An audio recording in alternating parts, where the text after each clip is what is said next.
this is an interesting thing here. Very recently, I had the ability to get two more aircraft. And when I did, excuse me, I'm drinking soda over here. When I did, I got the GR3 Jaguar. Apparently, that aircraft came between the Delta Dart and the MiG-23 Flogger.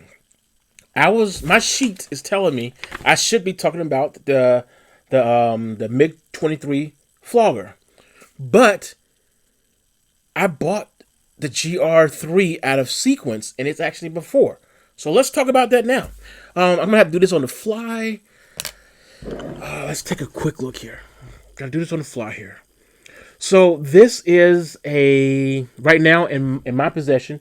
I have it at level 1, so I really haven't used this that much. It is not a fast aircraft. It is basically rocket based when it comes to the armament or whatever. Durability, it is high. We have 3 dots for that. Speed, it is low. We have 2 dots for that. Agility, 3. This thing can take a hit. Would I use this in elimination? Possibly. Maybe I can get 3 hits before I get taken down. This is somewhat similar. It's called an attack vehicle, but it's somewhat similar to the Intruder. I don't have a mod or a blueprint for this here. It's way too low. And remember, the game will not give you blueprints and mods until you have the capability to accept those things. So, trying to see. Looks like I put some points on it, but I still have it at level 1. I just haven't elevated it or anything. Let's take a look at the rockets. So it has 76 rockets available, which is not bad. So when we have the new thing that you have in the game where they want you to do these missions, this is another aircraft that actually has, he gives me a thumb up. This is another aircraft that gives you the ability to have rockets readily available, because some aircraft only have like 5 or 6. 4 or 6. Anyway, this one has 76 available. It does have a cannon, which is infinite. It also has medium range infrared missiles. That is interesting, because they're saying their missiles are infrared and they're medium range. Most of the time, we're getting short range infrared. So that's a little on the unique side. I haven't really used this aircraft that much, so I can't say too much about it. I don't have any specs on it. Based on what I've seen, and based on the information that I have in front of me. So, if you haven't noticed, I had to do a little bit of an edit. My facial hair is very different now. But let me continue. I did get a chance to play the GR3 a little bit more than I was before. Before, I just had got my hands on it like within 48 hours or whatever, and I just, like, whatever. It's like the Intruder. Not really.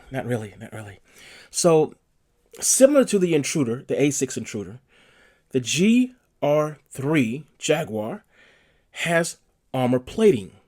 That armor plating makes it very nice if you happen to need to be in a elimination battle, or if you're doing deathmatch.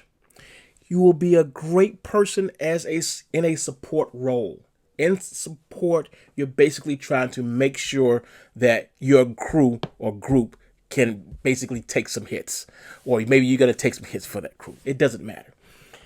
But I'm especially saying that this is a good aircraft to bring to air superiority if you want to bring one guy in to hog one of the sections, mainly the B section.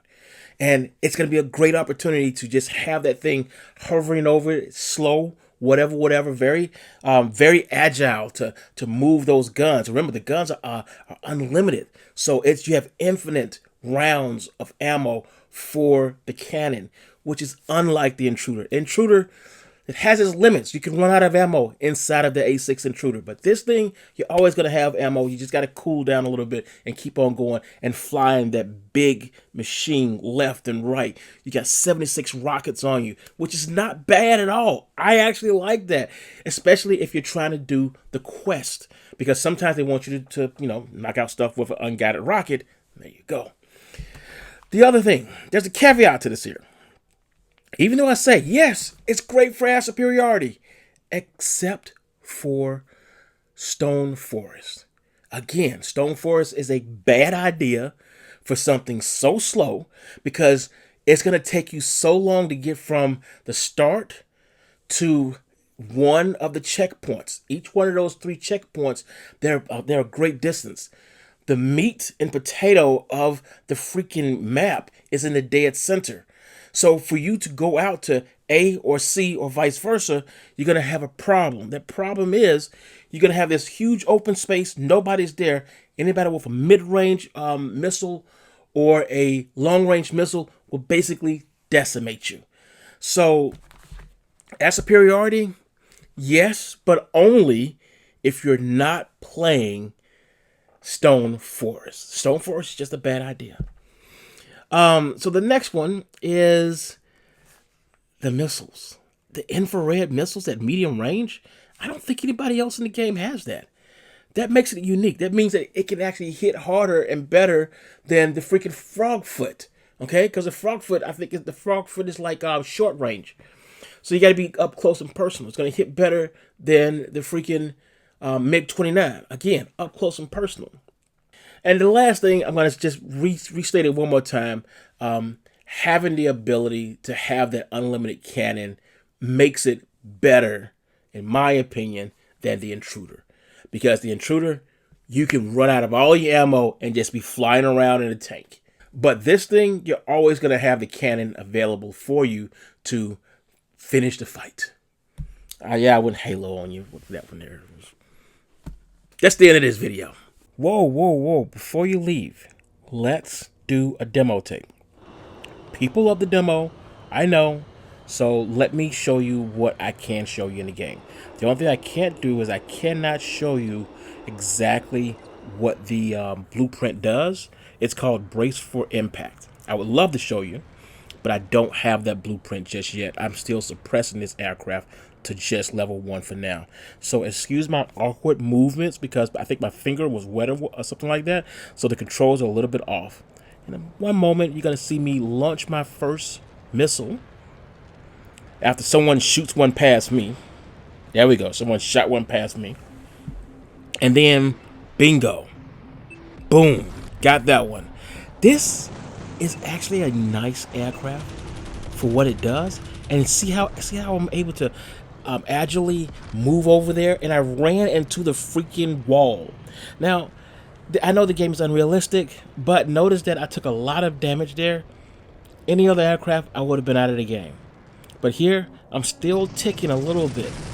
Still able to get 75 damage on that particular aircraft. So it's going to take me a moment to respawn. So that's me using the missiles. Again, coming back in there, notice that it is not fast. This is the reason why I say don't use this here for Stone Forest. Stone Forest, you're just gonna be you're setting yourself up for a mess. So I tried to shoot somebody there, but it didn't really work out. I'm getting out of the hole, going around, and I think there's somebody around the bend right there. There he is. There you go. There you go. Boom. Got him. Just taking him out, hitting him on the edges, trimming him up. So I'm gonna swing around, and I believe there we go. There we go. Got this guy right here. One. Bingo. Hit him again. Boom. Go. Look at that. That's nice. Remember, this is a level 1 aircraft here, but someone got a lock on me. Agility, kicking in, swooping around, and one of my crew members locks in and takes out that guy right there. So as I do a double loop, because I'm not sure exactly what's going on, I ended up catching this one guy right here, and I'm trying to use those rockets. See how I'm trying to blast him with the rockets? Rockets ain't easy. They're just not. And then bingo. Finally, I finished him off with the cannons. So he's out, but unfortunately, I picked up a third tail. Can I get away? Absolutely not. If I had the blueprint that's called Brace for Impact, I probably could have. Not 100% sure. That's just the way it is in this game. Until I get my blueprints, I'm at a disadvantage. I hope you like this demo.